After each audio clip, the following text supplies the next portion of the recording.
Could you tell to our viewers more about yourself, about your story and behind Shaolin Temple walls? Yes, so my name is Shi Heng Yi, and I'm currently one of the masters coming from the Shaolin Temple Europe, which is located in Germany. And actually since now almost 10 years, I'm starting to travel a little bit, especially in the European countries around, just to share a little bit more about what our monastery is doing. Because especially in these times that we are, I think we have a lot of helpful methods that will make the life for many people much easier if they would just know about it. And I think it has never been so important than in the times today that people start to know about it. Yeah. And how can you learn about this and use it in our everyday life? These are methods of Shaolin Temple exercises, I guess. These are not just methods from the Shaolin Temple, but these are methods that we are using which come from many years of Chinese culture, for example, coming from the traditional Chinese medicine. So we have about 5,000 years of history to understand like the organs of the body and just how our body is functioning. So it is 5,000 years of knowledge that in a way the Shaolin Temple partly still possesses. And the breathing aspect is just one of them. But it's not complicated to learn it, and this is why it's so special. First, I inhale into the belly area, which is like this.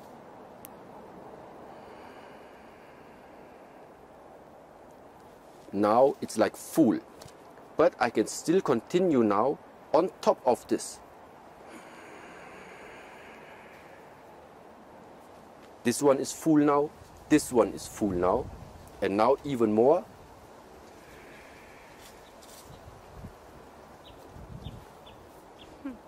Now everything is really full, and now I slowly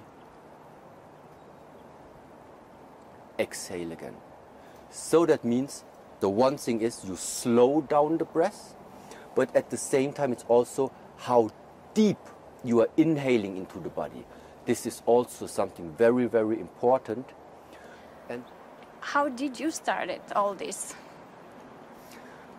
So I grew up very early in age. I was 4 years old when my father just put me into a martial arts school. So for me it was like, like fighting. For me it was like about the movies. form. Yes. We also in our young age. Yeah, so for me it really started because I liked what I saw, and they were like my idols, the Shaolin warriors. So I also wanted to learn Kung Fu. And therefore the very beginning for me it was like a hobby, and I also just wanted to become as good as they were.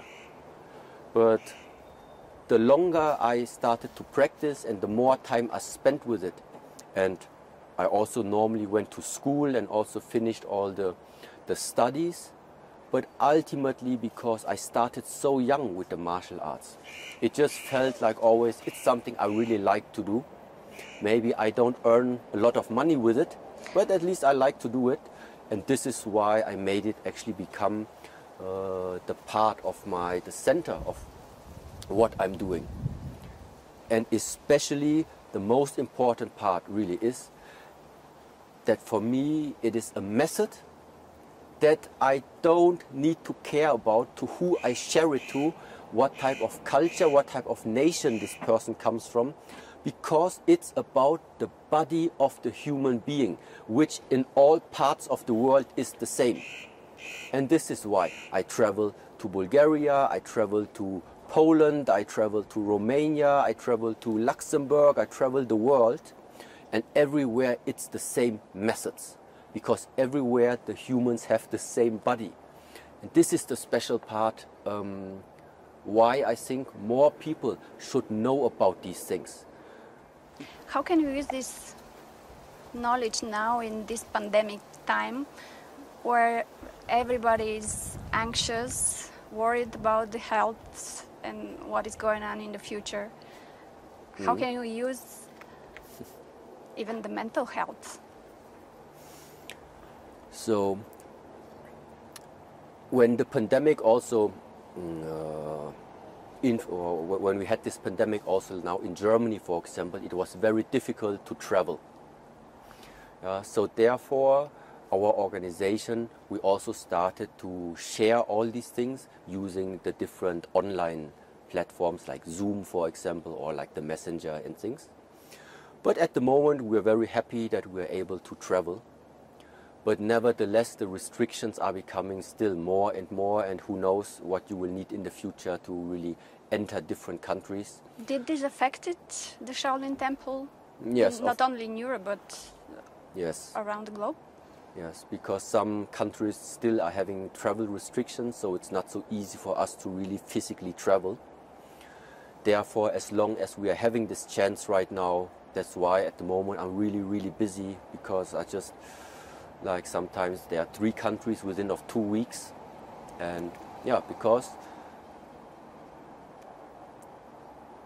the Shaolin Temple, also in the history, since 1,500 years, it has always been a place known to create balance. Meaning, why did we call them warrior monks? Monks that are able to fight. Fight for what? Fight or for against what? Or against what? It's better to fight for than against. Yeah. To fight for balance, and it's very easy like this. If other things are trying to restrict the way of how you are breathing by telling you everywhere where you need to wear the mask, that only means the quality of how you are breathing on a daily basis is really not good. So therefore, what I can do, what we can do, is share with you proper breathing methods that at least we can balance out these times when you always have to wear the mask. Because this is what many things are about, the restriction of the breath. But in our tradition, we are saying when you are limiting your breath, limiting the breath means limiting your life. Because the breath is extremely close connected to living.